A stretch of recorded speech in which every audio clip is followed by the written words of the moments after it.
हे everyone, CBSE class 7th Hindi का chapter number 2 है तीन बुद्धिमान। तो हम इसके एनसीईआरटी के सॉल्यूशन को कवर कर रहे हैं। सभी क्वेश्चन आंसर्स एग्जाम्स के पॉइंट ऑफ व्यू से बहुत ज़्यादा इंपॉर्टेंट है।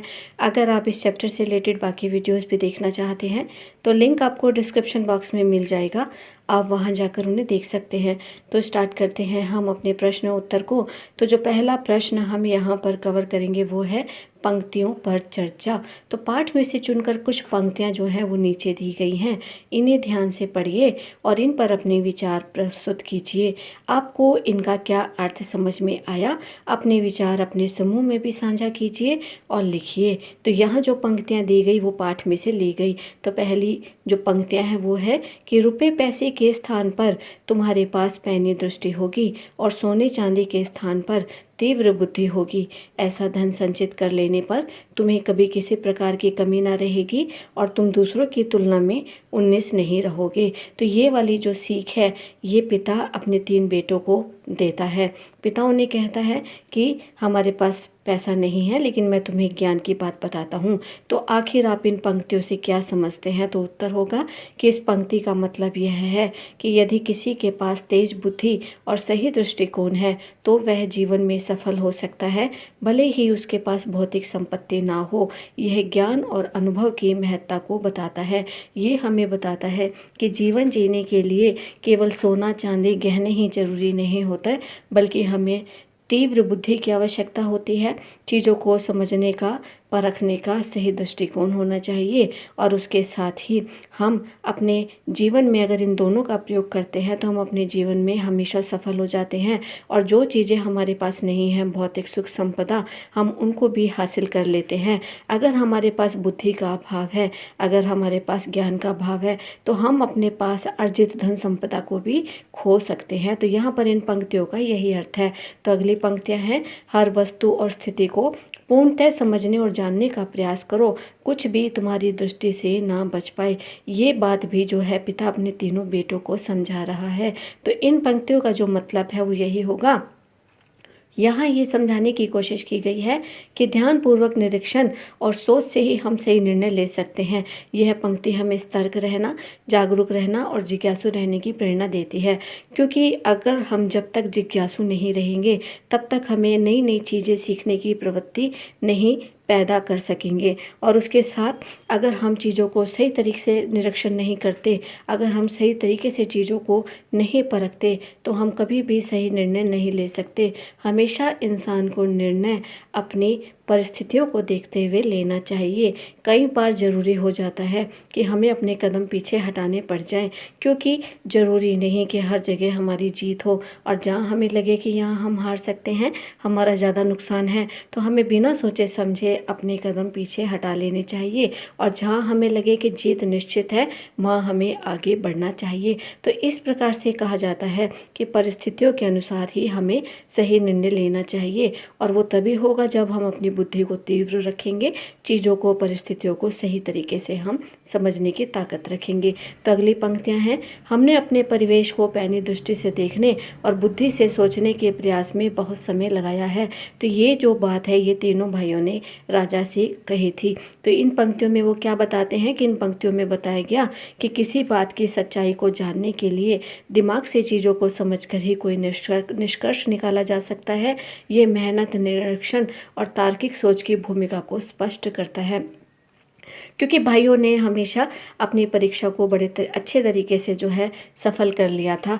उन्होंने बिना देखे ऊँट के बारे में सारी बातों को बता दिया था, किस रास्ते ऊँट गया, उसके साथ एक महिला, एक बच्चा भी है और ये ऊँट जो है काना है। तो उन्होंने चीज़ों को समझा था, परिस्थितियों को समझा था तो बताया। और इसी प्रकार राजा के द्वारा ली गई परीक्षा में भी वो एकदम सफल साबित हो गए, क्योंकि उन्होंने देखा कि पेटी उद्यान से लेकर आई गई जहाँ पर कच्चे अनार लगे थे।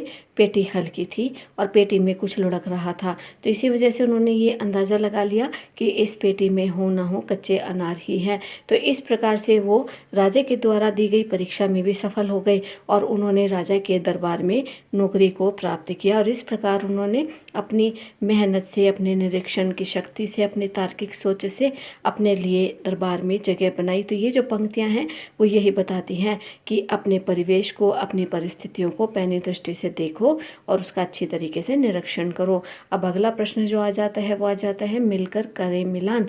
तो इस लोक कथा में से चुनकर कुछ वाक्य स्तंभ 1 में और स्तंभ 2 में दिए गए हैं। तो अब इन दोनों को आपको एक दूसरे से मिलाना है, सुमेलित करना है, यानी कि जो वाक्य जिसके साथ सही बैठता है आपको उस वाक्य को उसके साथ मिलान करना है। तो चलिए देख लेते हैं अब हम अपनी इस टेबल को। तो यहाँ पर आपके सामने एक टेबल है। तो इस टेबल में जो आपके लेफ़्ट हैंड पे है कुछ वाक्य लिखे हैं और जो आपके राइट हैंड की तरफ है वहाँ भी कुछ वाक्य लिखे हैं। तो आपको इनका मिलान करना है। तो पहले नंबर पे है कि कुछ समय पश्चात पिता चल बसे। तो इसका मिलान किसके साथ होगा कि थोड़े समय के बाद पिता का देहांत हो गया।